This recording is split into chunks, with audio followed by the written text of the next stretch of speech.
Good day, young scientists! So, are you ready to explore the amazing world of science today?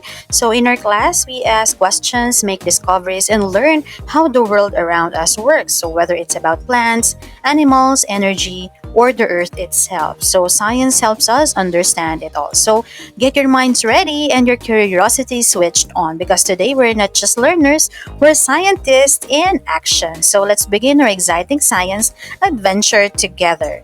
So, for this week, we're going to talk about steps in a simple scientific investigation for Science 5, Quarter 1, Week 6. So, let's have our learning competency. So, the learners describe the steps of a simple science investigation, like what is the problem, what materials do you need, what do you need to do, and what have you found out, or what have you learned. So for the our lesson objectives, the learners will be able to identify the steps of a simple scientific investigation and plan a simple scientific investigation using the guide questions. So for day 1, let's have a quick short review about science skills. So which one do you possess? So recall the different science process skills you learned so far from previous lessons. So identify which science process skill is being demonstrated in the examples given below. So you're going to choose from communicating, observing, classifying, predicting, measuring, and inferring. So number 1, using a ruler to measure the length of a pen in centimeters. Number 2, telling your friend that she has been under the sun since she's been sweating. Number 3, placing all rocks having a certain grain size or hardness into one group. 4, describing the change in height of a plant over time through a graph. And number 5, describing a pencil as brown. So we have here the answers. So for 1, it's measuring, 2, inferring, 3, classifying, 4, communicating, and 5, observing. So now let's recall the science process skills. So defined as number 1, observing. It is utilizing the senses to gather information about an object or event. It is using your 5 senses: sight, touch, hearing, smell, and taste to gather information about something.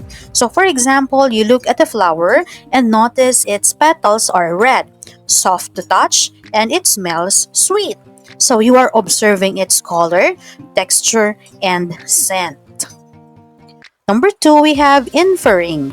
Okay, it is making an educated guess about an object or event based on previously gathered data or information, or making a smart guess about what is happening or why something happened based on your observation. So example, you see wet ground and dark clouds in the sky.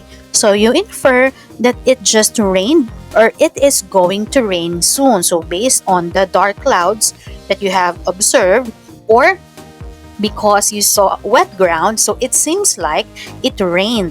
Okay, so few hours back, so it rained. Okay, so yun yung iyong inisip dahil batay doon sa naobserbahan mong basang kalsada, okay, or basang ground.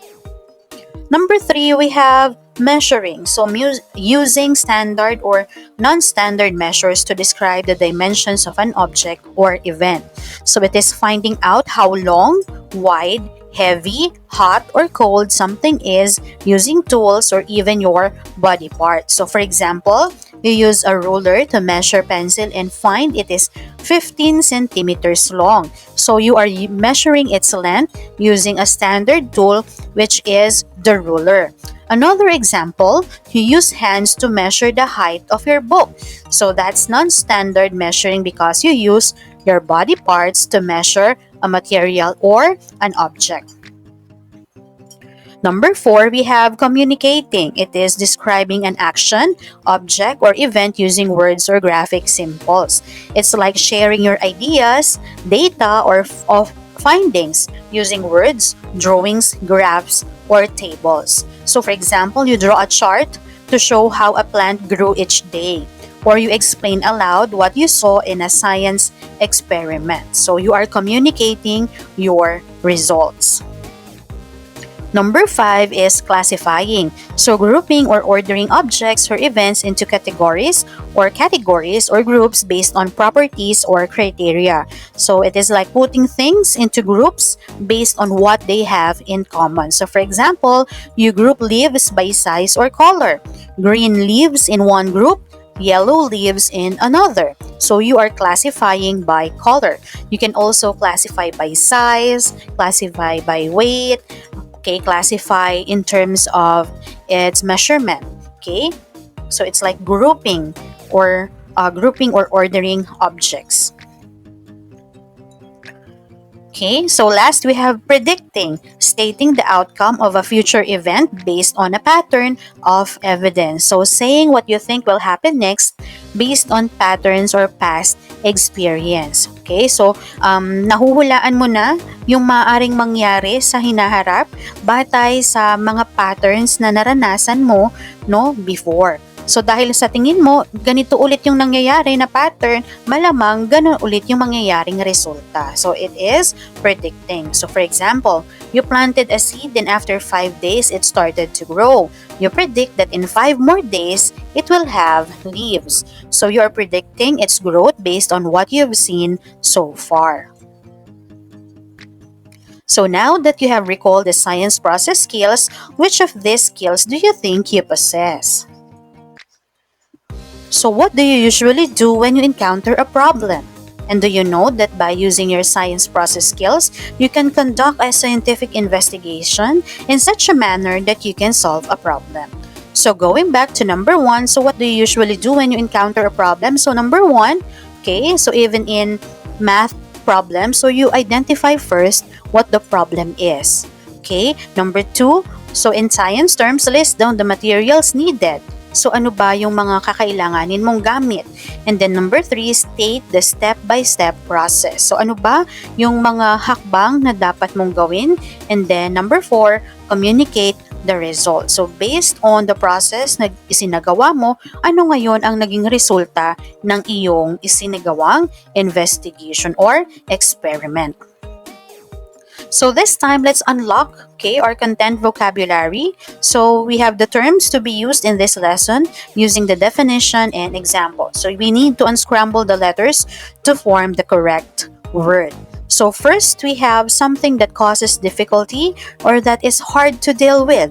So we call that a problem. So for example, she did not attend the dance practice, causing the formation during the dance presentation to be disrupted. So number 1 is problem. Number 2, we have a physical substance that things can be made from matter. So we call that a material. So for example, a pot made up of clay. Number 3, it is the sequence of steps or actions followed to conduct an investigation systematically or in an organized manner. So we call that procedure. So example, making a pancake includes gathering the ingredients and then combining them with proper measurement. Next, pour the batter into the pan, wait for a few minutes, and flip it. Okay, so procedure, ito yung step-by-step na ginagawa natin na paraan sa pag-iimbestiga. No? Ibig sabihin, may sinusundan tayong procedure. No? May sinusundan tayong instruction kung paano maisagawa yung isang investigation or yung isang experiment. So, nang sa gayon, okay, we could come up with a good or kumbaga tama yung magiging result no, ng ating experiment. Okay, so that is number 4. We have result. It is the outcome or findings obtained from conducting an investigation. So after conducting an investigation, ano yung nakuha mo? Ano yung nalaman mo o ano yung lumabas mula doon sa experiment or investigation na ginawa mo? So we call that the result. So example, a fluffy pancake was made by combining flour, milk, and egg. So nag-experiment ka, pinag-combine mo no, yung harina, yung gatas at itlog. And then after that, niluto mo siya sa isang pan. So ano yung naging result? So you have a fluffy pancake. And number 5, it is experiment. Is an operation to discover something unknown or to test a principle. So para malaman mo kung ano ba yung magiging resulta, you need to conduct an experiment. So example, testing whether the rust on the nail can be removed or not. Okay, so let's have here a text. Okay, it is about the mysterious case of the disappearing ice cubes. So let's read. In the small town of Frostville, where everything is usually cold and frosty, something strange is happening. Ice cubes from the town's storage room seem to be disappearing faster than usual. The townsfolk are puzzled and concerned. So, what could be causing this mysterious disappearance? The curious kids of Frostville think that it might have to do with the sunlight. They decided to conduct an investigation to solve the mystery of the vanishing ice cubes. First, they collected several ice cubes from the freezer and placed them in separate cups or bowls and placed them in different parts of the village. Others inside their houses, while the rest were placed outside. Then they started the timer and observed how long it took for each ice cube to melt completely. As each ice cube melts, they record the time it takes to melt completely and any observations they make during the experiment. After all the ice cubes have melted, they gather their data and analyze it to see if there are any pattern or trends. Through their scientific investigation, the kids of Frostville discovered several interesting findings. They noticed that ice cubes placed in warm or warmer areas melt faster than those in cooler areas. Ice cubes in direct sunlight melt faster than those in the shade. With these observations and findings, they conclude that the disappearing ice cubes with the disappearing ice cubes are likely due to the environmental factors such as increased temperature and exposure to sunlight. They communicated their findings with the whole Frostville community. Armed with their newfound knowledge, they come up with strategies to prevent the ice cubes from melting too quickly in the future, ensuring that Frostville stays cool and frosty all year round. Okay, so we have some processing questions. So, did the kids of Frostville uncover the reason why the ice cubes vanished? So, yes. So, how do you think they were able to solve the mystery state? Okay, how do you think they were able to solve the mystery? So, state them step by step. So, paano ba nila na-discover? No? Paano ba yung ginawa nila? Ano yung ginawa nila para ma-discover nila yung kanilang findings? So first, they teamed up and checked out the clues one at a time, like following a recipe to figure out why the ice cubes were disappearing. First, they took a good look at the problem. They saw the ice cubes were vanishing and wanted to know why. Then they came up with ideas of what might be causing the ice to disappear. Next, they put those ideas to the test. After the experiments, they checked their results. Did their ideas match what they saw was happening? Finally, once they figured out the real reason, they explained it to everyone in Frostville and tried to come up with a solution to the problem. So, what science process skills have they exhibited in conducting their investigation? So the science process skills such as observing, inferring, measuring, predicting, and communicating. So now for day 2, you have to work, with your own simple scientific investigation. Okay, so you can have your learning activity sheet number 1 for Science 5, Week 6. So you can work with that worksheet. So we have here some pre-experiment questions. So why do you think we need to have cup 4 or no soil? And what do you think is a control cup? Okay, so cup 4 or we have no soil, is the control cup. A control cup helps us compare the results to see what happens when a plant okay, doesn't have a soil. So it shows if the soil is really important for plant growth because it doesn't have the key factor we are testing. So the soil. So you're going to know, okay, so paano ba or gaano ba kabilis tumubo ang isang halaman. Okay, so for cup 4, to yung control cup, ito yung cup na kung saan walang lupa. So, na kung saan, dito natin malalaman kung mahalaga ba talaga yung soil or lupa sa pagtubo ng isang halaman. So, why do you think we have to ensure that everything is the same for all cup set or for all cup setups except the soil type? Okay, so bakit kaya mahalaga yon, no? We need to keep everything the same like the numbers of seeds, amount of water, light, and size of cup so that the only thing affecting the plant's growth is the type of soil. So exposing to different types of soil. So para ang makita lang natin yung talagang, no, so sabi dito, bakit daw kasi mahalaga na lahat, no, ng ilalagay natin sa different cups ay pare-parehas ang sukat.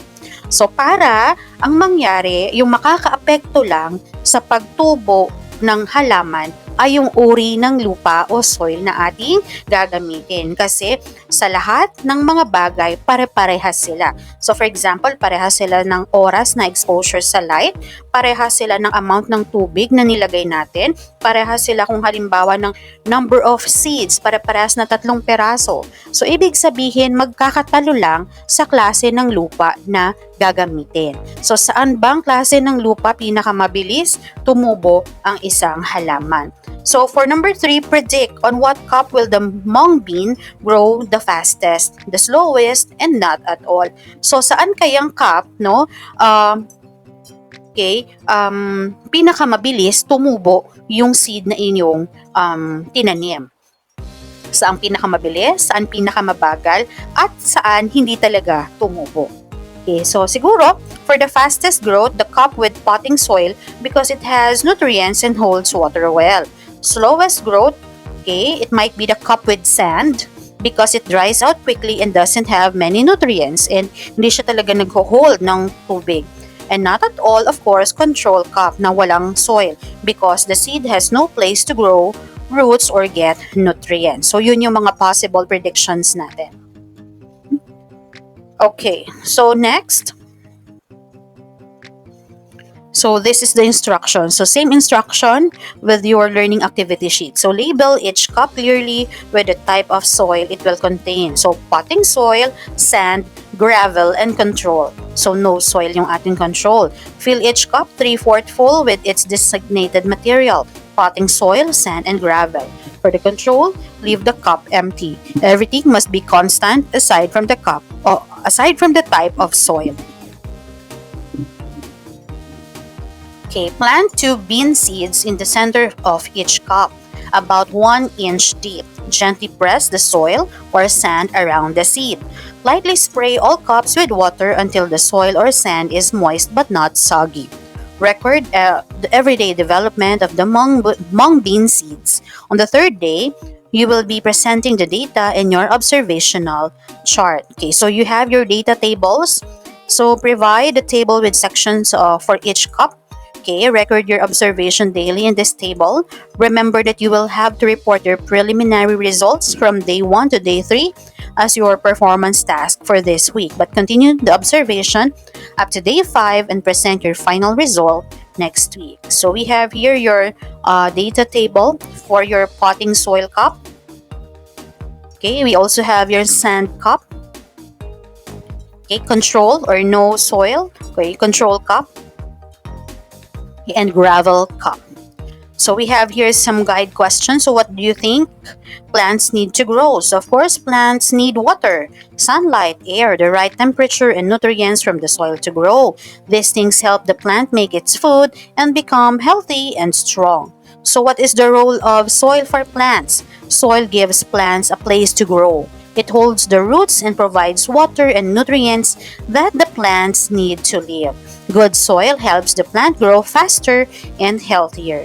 And how do you think the different materials in each cup will affect the seed growth? Okay, the potting soil will help the seeds grow best because it has nutrients and holds water well. The sand may not hold water well, so the seeds might grow slowly or not at all. The gravel is too rocky and dry, so the seeds will likely not grow well. The control cup without soil will probably not grow at all because it has no support, water, or nutrients for the seed.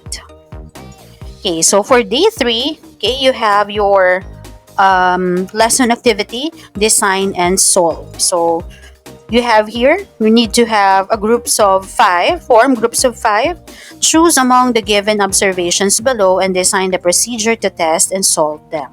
So you have different activities here that you can try. Okay, so use the guide questions below in designing your investigation. So you can pick or choose one. So among the topics, okay, or the problems that we presented a while ago, and then you need to use these guide questions in designing your investigation. So what is the problem? What materials do you need? What do you need to do? And what have you found out or learned? So write your answer in a sheet of paper or any visual aid that may help you present it in class. Okay, so for day 4, okay, you have the takeaways. Okay, so have your entrance ticket. As a review activity, please prepare an entrance ticket summarizing one concept you've learned from our class, discussion, and experiment. So one entrance ticket is equivalent to a merit point in class. And you also have your reflection on learning. Okay, so what did you learn about the steps involved in a scientific investigation? Was your experiment successful? Okay, why or why not? Okay, sometimes our experiment is successful and sometimes it is not. So it is for us to find out bakit ba, what went well and what went wrong. Okay, so it's time for us to reflect, bakit hindi ba nag-succeed? Hindi nag-progress yung ating experiment? So what part of the experiment went wrong? So ano ba yung mali? Baka may mali tayong nagawa kaya hindi naging successful yung ating experiment. And then what would you do differently if you repeated the experiment? So after finding out, okay, baka dahil hindi naging pantay yung paglagay natin ng tubig, no? Instead of equally, okay, watering the plant, baka dun sa isa sobra yung tubig na naidilig natin. So if you're going to repeat it, paanong gagawin mo? So of course, you need to correct kung ano yung hindi magandang nangyari during the first experiment, so to come up with a good result. So kumbaga maging tama na yung result na lumabas, no? Or baka naman talaga during the process, okay, may hindi nagkamali ng calculation, or maybe, no, may ibang result talaga tayo na ina-expect out from that experiment. Okay, so for your formative assessment, so you're going to present the preliminary results of the experiment. So yung kanina, no, kasi you're going to plan, okay, and then you're going to observe that for 5 days until next week. Okay, but for your performance task, yung preliminary results muna. For example, first 3 days. So what happened? Ano ba yung naging observation mo for the first 3 days? So you have here the rubrics on how you're going to be assessed and graded. Okay, and graded. Paano ba kayo bibigyan ng grade? Okay, in terms of presenting your preliminary results. Okay, and with that, I would like to say thank you so much. So I hope you learned something, especially in conducting a simple investigation or simple experiment. So of course, we need to know more, okay, about experimenting in terms of investigation. But of course, since we are young, okay, since you are still at your 5th grade, so we are going to start with simple investigation. So later on, okay, if you find it exciting, you find it interesting, so slowly but surely you can have your experiment, no? But then, okay, be careful, of course, during or have in terms of experimenting in terms of having your investigation, always be cautious, okay, especially sa mga gamit na gagamitin natin. So laging mag-ingat and always ask for the guidance of your teachers or of course your parents or guardians. Okay, so thank you so much. If you have any question, so don't hesitate to comment and I will try my best to answer all your queries and your questions. So this is Teacher Isa. Thank you so much. I hope you learned something from our lesson for this week. So thank you so much. See you again next week and bye bye.